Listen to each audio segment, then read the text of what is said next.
Alright, now it's time to talk about the big one, the one that may be my favorite body horror movie ever made.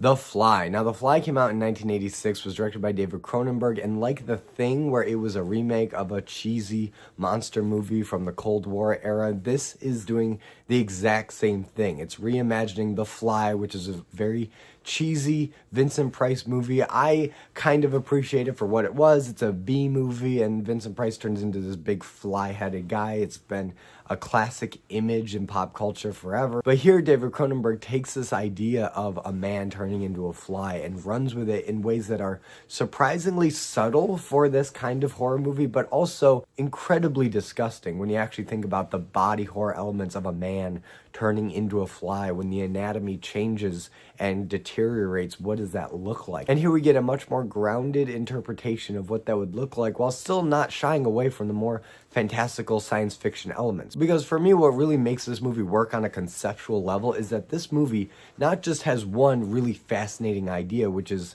what if a man slowly deteriorated and turned into a fly? That in itself is a really awesome monster movie concept, and this movie takes full advantage of that. But it also takes full advantage of another really good idea, and that is teleportation. This movie has two really kind of deep and philosophical science fiction elements to it. There's a teleportation angle, and there's the human turning into the monster angle. And both are in this movie. You almost get two science fiction stories for the price of one. Because teleportation is just a really cool idea. It's something that has been theorized and speculated over since the days of Star Trek, the original series at least, and it just captured the public imagination. What if you could just beam yourself from one spot to another spot instantaneously? You wouldn't have to commute anywhere. And the first half or so of this movie is really exploring that concept. You meet Dr. Seth Brundle, played by Jeff Goldblum, in probably his best performance of all time. This one has to be my favorite because as he deteriorates into the fly, the subtle ticks and subtle mannerisms that are definitely Jeff Goldblum, but you start seeing more of the fly come out as it goes along. And in the beginning stages, you know he's this kind of eccentric scientist guy. Yeah, he's a little weird, but he's pretty harmless. He's got a decent heart. And he meets Gina Davis, who's this reporter who's looking for a story, this emerging science. And when she finds out what he's doing, she's like, okay, I'm in. I want to document all this. I want to be there alongside you. And they kind of start a relationship, a romance. And the first half of this movie, it's quite benign. You see them working together. You see progress being made on these telepods. You see them figure out how to transport not just inorganic material, but live specimens from one to the other, and it's incredible science, incredible breakthroughs happening. But at the same time, you know that body horror is just around the corner, because the first body horror glimpse we get is in one of his failed experiments. He tries to transport a baboon from one to the other, and it just comes apart in the other telepod. It's actually quite disgusting, this kind of mangled spaghetti thing that kind of looks like a monkey snout, but it's just it's just screaming and horrifying. It's really gross what comes through it. And that's your first clue that this movie is not going to pull its punches when it comes to gross and disturbing imagery. Because if they're willing to show that with a baboon, imagine what they're willing to show with the human body. But eventually they do figure out how to transport living material. They send another baboon through, and it's a success. The baboon comes out fine. And then Jeff Goldblum gets a little drunk one night. He gets a little lonely, and he's like, you know what? Screw it. I'm going to send myself through. We're going to take the risk. I'm going to go in, and I'm going to come out the other side. Because the baboon looks fine, I'm sure it'll be fine. And what he doesn't know is that a fly got into the machine when he shut the door. And it didn't just transport him, it transported him and the fly, and the computer didn't know how to reconcile the two distinct genetic patterns. The computer just fused the two together on the molecular level, and now we have the rest of our story. And the rest of the story is the story of the fly that you have probably been expecting this whole time. At first, it starts out great. He looks healthy. He looks fine. He has a lot more energy. He's almost like Spider-Man. He's got superhuman strength. He can walk up walls. He's doing gymnastic flips on this bar. He broke a dude's arm in an arm wrestling match, so you know this dude's strong. So at first you think, okay, so these are all positives, right? So if other people went through it, it'd be kind of a purifying process, that all the kind of idiosyncrasies of the human body, like motion sickness, will kind of cure itself. But as Gina Davis suspects early on, something is not right about this. It shouldn't have changed him to that degree. And it's here where we start seeing his idiosyncrasies, his little facial tics, his obsession with sugar, which is something that I didn't realize the first dozen or so times I watched this movie, is that he, after he goes through, is just obsessed with sugar. Obviously, there's the scene in the coffee shop where he's just pouring sugar upon sugar scoops into his coffee. And yeah, that's kind of an obvious reference to flies and sugar and all that. But you see throughout the movie that he just keeps amassing more and more donuts and Twinkies and different things in his apartment that are just filled with these processed sugar wrappers, and they're just all over the place. So she kind of quits on him and leaves, leaving him alone to realize that, yeah, things are bad. Because the first thing he notices is that his fingernails start coming off. But even before that, we know some things are up physically, because you see his acne getting a lot worse. His skin is getting a lot more sensitive, and his little cut on his shoulder that he got earlier in the movie is starting to sprout more insect-like hairs. So you know things are changing, but when he really starts to wake up to this is when he starts peeling off his fingernails with his teeth, and then his teeth start falling out, and now he's kind of panicking. He's like, am I dying? Is this how it starts? Do I have some kind of cancer? And then he does some more research in the computer, and he realizes, oh, there was a fly in the system, and now he's been mated with this fly. What it is turning him into a fly-man hybrid monster. But on the surface, it just looks like some kind of cancer or leprosy or skin disease. His different body parts are falling off, like his ears, and his skin is getting even more shrunken in and malformed. His head is getting a little bit more bulbous. His skin is really deteriorating. People are complaining about the way he smells, and it just is this disgusting look. And every time we see Brundle from here on out, it's always when Gina Davis comes back to check on him, and we just see him in a worse state of deterioration, and we see him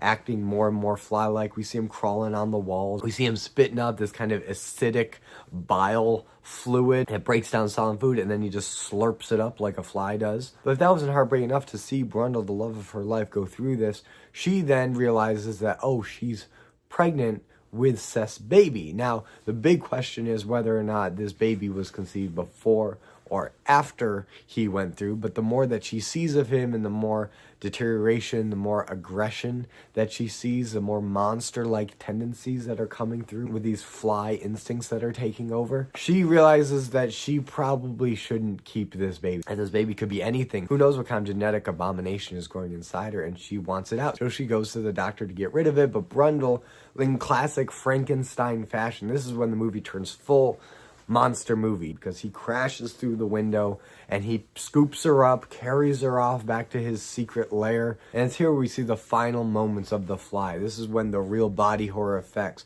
are on full display. You see his jaw fall off, you see his head kind of melt away, and you see this kind of fly head start to branch out from it. It's super creative. When I was younger and I saw this movie the first time, I wasn't that impressed with the look of the fly, his final form in this movie, when he fully emerges from the shell of Brendel, this kind of rotted flesh, when the actual fly animatronic puppet thing comes to life. I wasn't that impressed because it didn't really read like Fly to me, when I was young, and I was just looking for the Vincent Price, big fly head, obvious fly wings and everything. But that's really not the intention of this movie. The intention of this movie is not to give you a satisfying fly monster. The actual goal of this interpretation is to horrify you with what an abomination a fly-human hybrid would look like, how horrifying that would be to see, and how it would just make your stomach turn. And it does. It's very effective. While at the same time, it still does keep a lot of the classic fly motifs. It's got classic insect-like feet. It's got a classic insect face shape and mouth. And even though the eyes are a bit more human, you do still see a bit of the insect in that too. This thing is just a menace because it's trying to take Gina Davis's genetic material, her baby's genetic material, and his genetic material, and splice it 3 different ways in the hopes that all the human genetic material will trump the malignant fly material and make him human again, or at least human enough to where he could still maybe get some of the perks that he enjoyed early on with the enhanced strength and stamina and acrobatic ability and sticking on the walls, all that stuff he can probably keep, but at the same time, he's not this grotesque fly monster. That's the goal. So naturally, Geena Davis doesn't want this, and with the help of her ex-boyfriend and editor, who's kind of been in the movie this whole time, but has been used kind of more as a side character up until this point, well, he's trying to rescue her and get her out of the situation. And after the fly melts his hand and his leg by spitting out that acidic bile, he's kind of out of commission. But he is able to help her get out of that pod in the nick of time, right before the teleportation activates. And when that happens, we get the one time in this whole third act when it actually really felt bad for this fly monster. Because after he kind of crashes through the window and scoops her up from the hospital, you really don't have that much sympathy. He's just a straight up villain. But after that teleportation happens, something goes wrong again, where it doesn't just take the fly, it takes pieces of the telepod itself, because it broke and he was trying to escape, so it kind of sucked up bits of the telepod and fused them with the fly. So this thing just flops out of the center pod after the teleportation was successful, and he's got these metal pieces infused with his skin, and it's just so painful. You hear this thing screaming out in pain and suffering, and it picks up the gun and points it right at its head, asking Geena Davis to just put it out of its misery. And she's, crying, and she's getting emotional, and she just blows the thing's head off, ending the fly, or at least until the fly 2, when she does end up having this baby, and there's a whole nother string of adventures for you. But for this movie, it ends right there. You blow up the fly's head and it's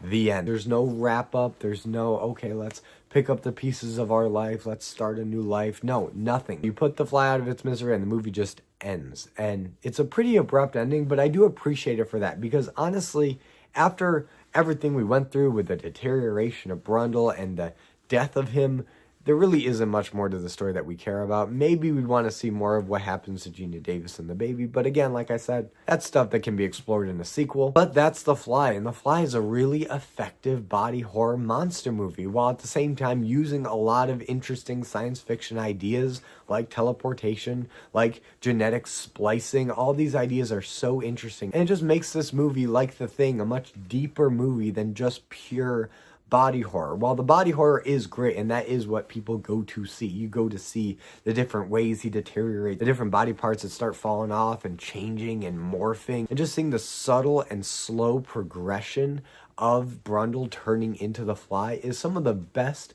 makeup effects in movie history. It's so realistic and so natural that you really do feel that this man is turning into a fly, which is an absurd concept on the surface, but what Cronenberg and company did with this movie is they brought it down to a realistic level. As much as I do love this movie, there is one aspect or character, really, that I feel like was kind of wasted or underdeveloped, and that is Stathis in this movie, her ex-boyfriend turned editor and kind of all-around creep throughout the majority of this movie. And the fact that as this movie goes along, as Brundle deteriorates, he kind of steps up and becomes her white knight, the person that she can lean on for support and confide in as all this craziness is going down. I just don't buy it personally. I feel like they made him way too much of a sleazeball scumbag early on in the movie, where I really don't feel like he's a reliable confidant in the second half of this movie. And maybe that was intentional, so that when you see his leg get burned away or his hand melt before your eyes, you feel like he's getting his comeuppance in some kind of way. But I feel like with this character, you can still make him kind of a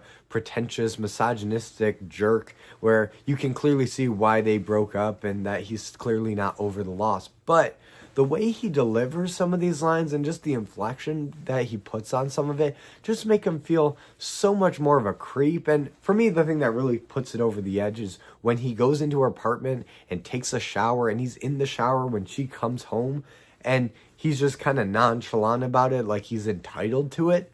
I don't know. For me, that is a step too far. You can't really redeem this character unless you do some real heavy lifting in the story department after he's done something like that. So I don't know, if the plan was always to redeem him in some kind of way towards the end of the movie, where you could see him and Geena Davis getting back together towards the end, I wouldn't have made him as much of a creep in the beginning. I would have kind of toned that down a little bit, or add something in the story in the second half to really make him redeem himself, make him step up and not be that creep that we saw him as in the first half. But I don't know, I feel like that's kind of a nitpick because Stathis overall doesn't contribute that much to the actual driving plot of this story. He's kind of just a secondary character, because really what carries this movie is the performance from Jeff Goldblum, how you see that progression, and Gina Davis reacting to all the insane stuff that Jeff Goldblum is putting her through in this movie. And both actors do a phenomenal job here. They are performing at the top of their game. They're completely believable. I just love everything about this movie, from the musical score to the cinematography, the set design, the